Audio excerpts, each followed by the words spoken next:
That one's deep to left field and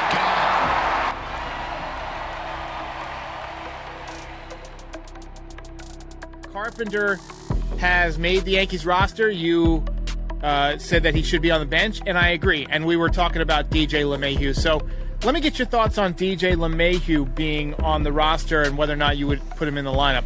If Gleyber Torres is back to being Gleyber Torres, DJ's on the bench. I don't start DJ over a hot Torres, over just anybody else. With just right now because he's not. What about third base? I mean, over Donaldson.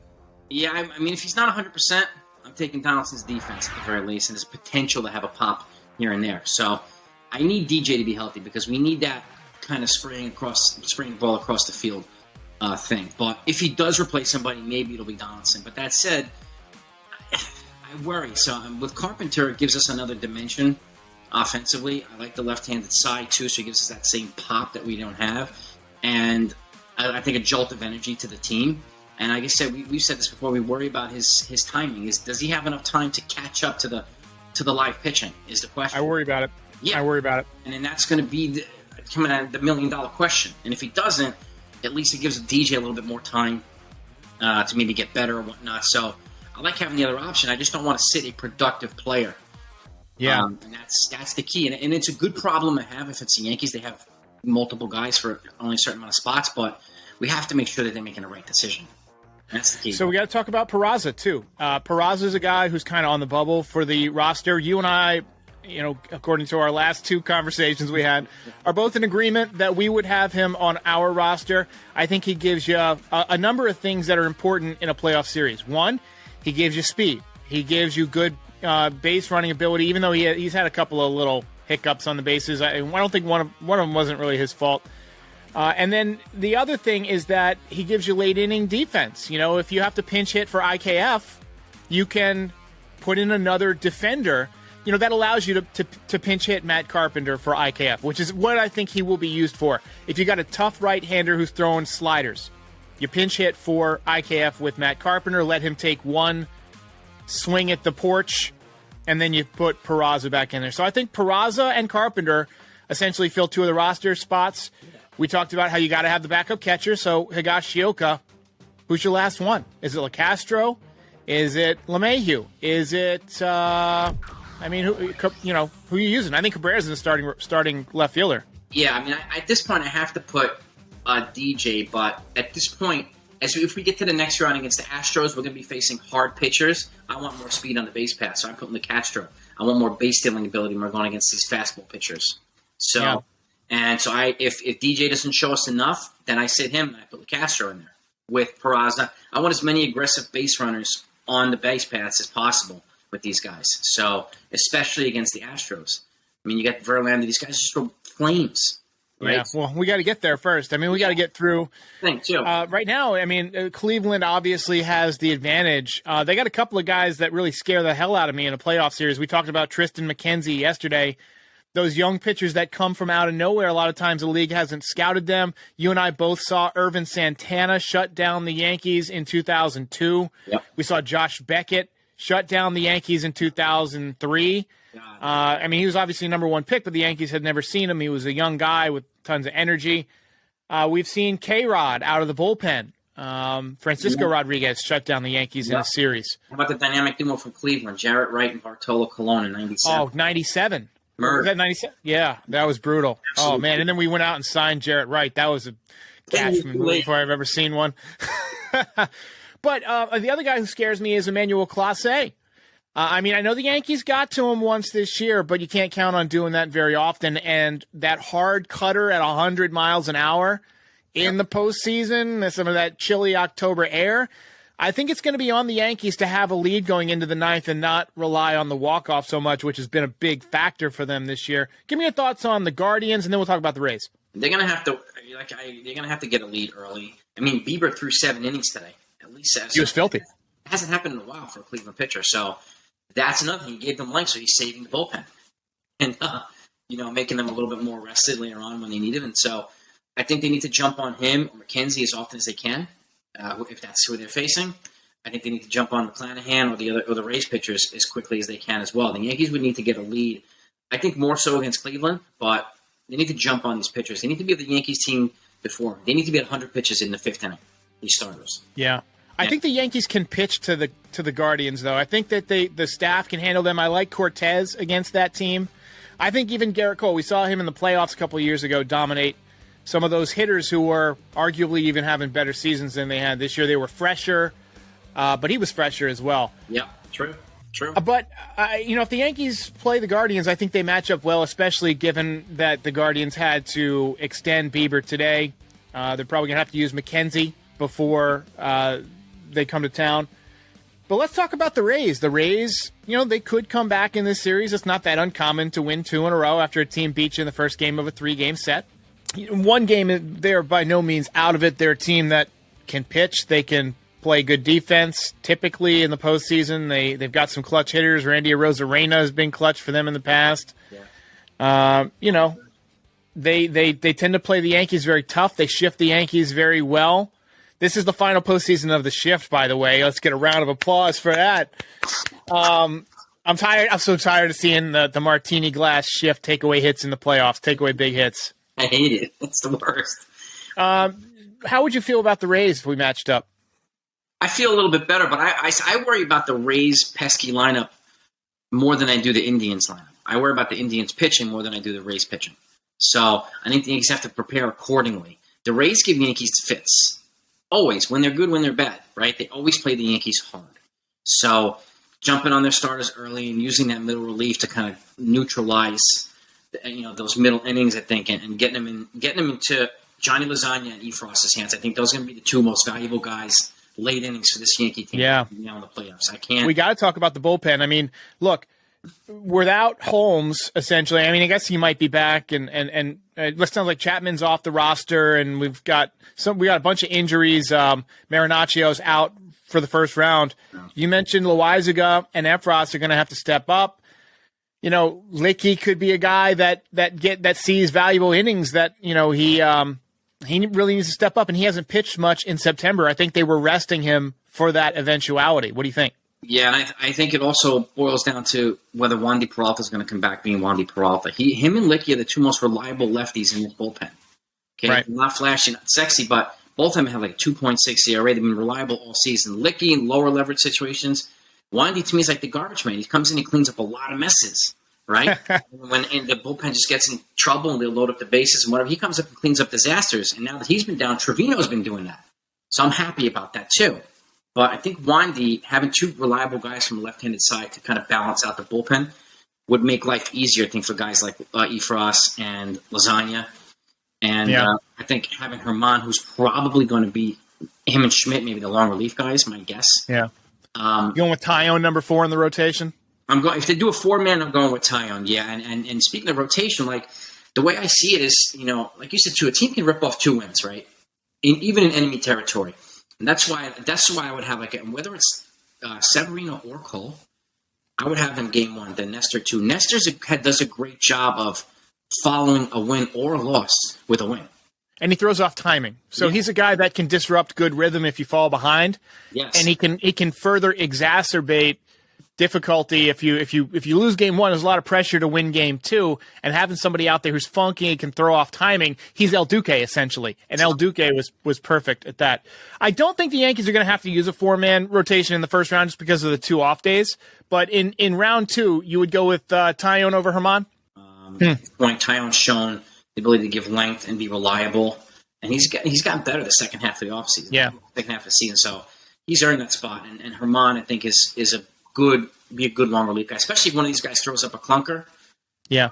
I'm okay with bringing Herman in the 3rd inning to give 5 or 6 to kind of bridge the gap. So I think he'd probably be the best fit of these guys to do it. Assuming you're in the series against the Astros, game 4 would be at Yankee Stadium. So I want somebody with some energy in game 3 and 4. I think Severino has a lot of energy. And, Tyone is a guy who's unflappable to me. I don't know if he brings that, he's going to feed off the crowd. The Yankee Stadium is lit when Severino's on the mound in the playoffs. It is on fire. So I definitely want him throwing a game at Yankee Stadium. Oh, yeah. Especially against the Astros. Yeah. that energy people feed off of, and Yeah. and I want Cole and Herman to throw in Houston.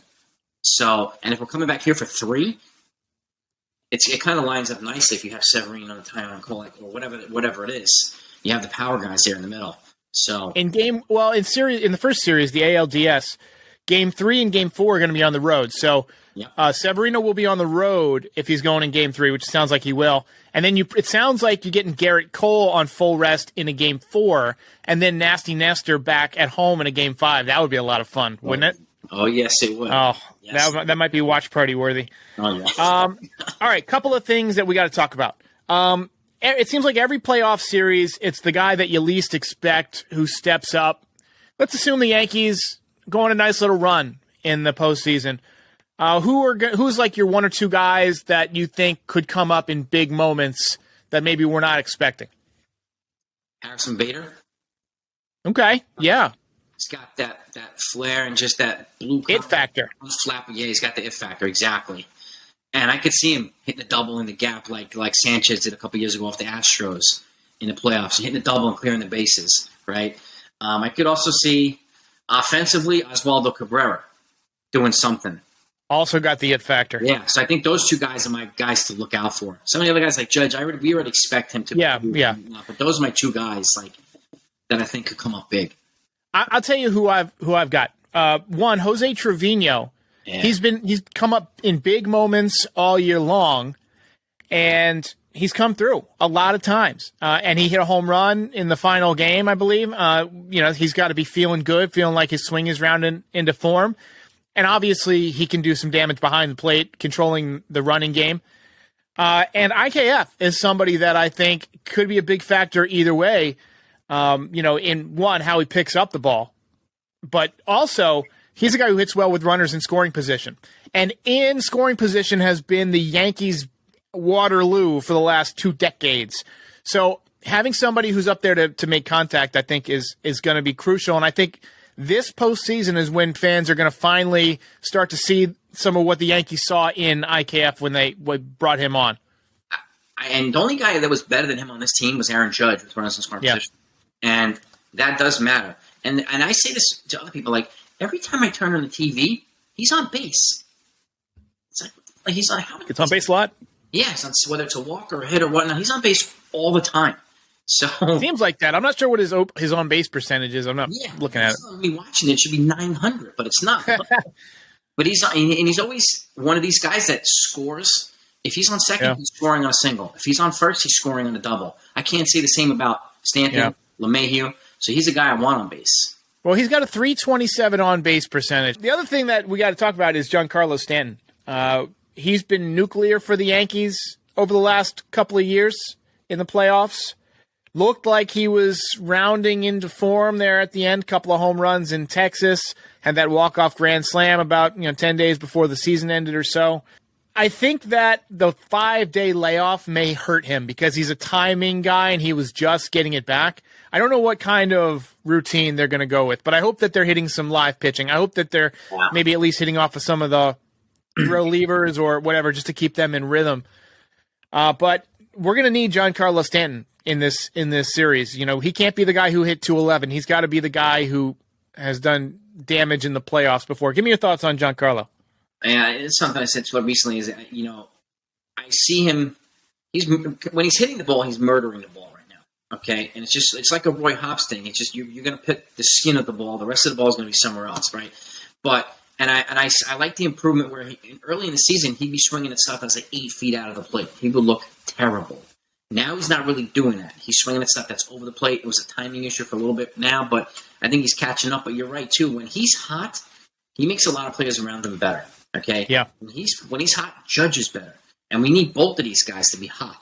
And when he's swinging the bat well, you have to pitch to the people around him. Yeah. You cannot pitch to him, and the people around him can be dangerous, especially Anthony Rizzo at Yankee Stadium. The Yankees haven't had a deadly left-handed threat like that at Yankee Stadium in recent years.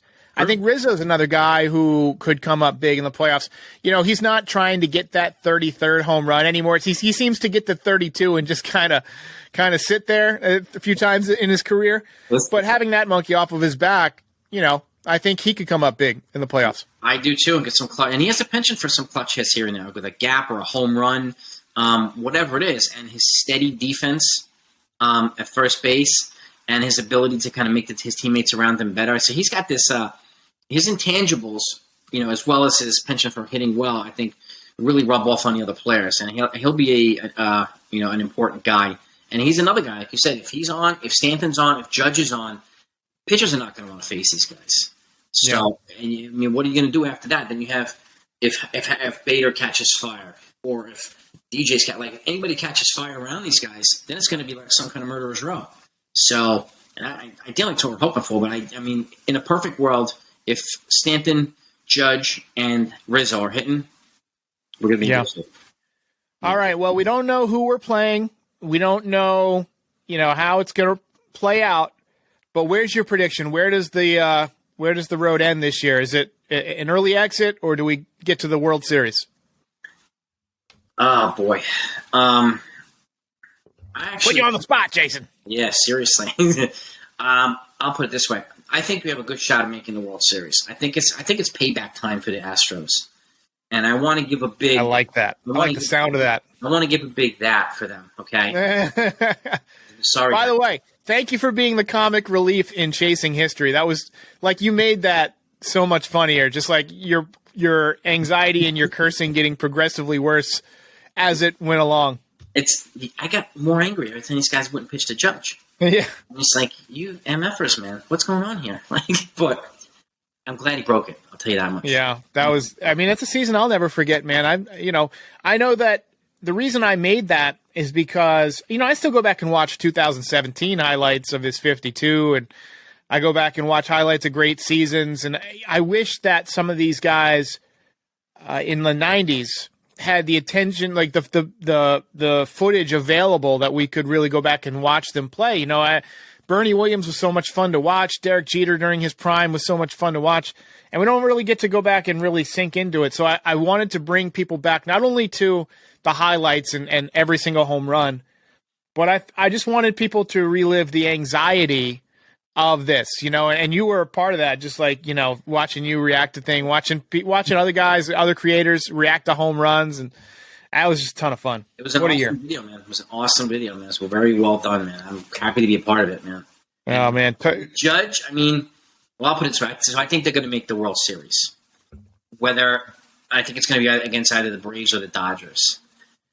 Surprisingly, I think the Braves would give them a harder time than the Dodgers would. I do too. I think the Braves would outpitch them. I brought a prop. Right? Oh, a prop? Okay. Yeah, because this is what's going to have to happen during free agency, okay? Okay.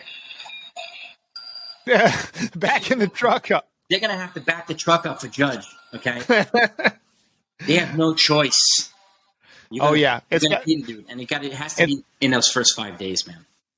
Yeah, I hear you, and to those of you who missed this part of the conversation because of my technical difficulties, we talked about how the Yankees do have a 5-day negotiation window with Judge at the end of the season, and Jason contends that the Yankees should sit down with him and just give him whatever he wants.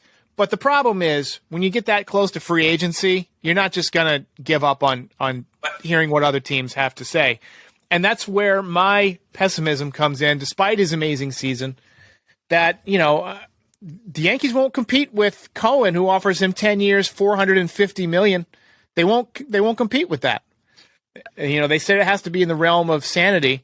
I think any number is sane because of the money you're going to make off of this guy. But what's your final thought on the Judge contract? Where do you think he lands?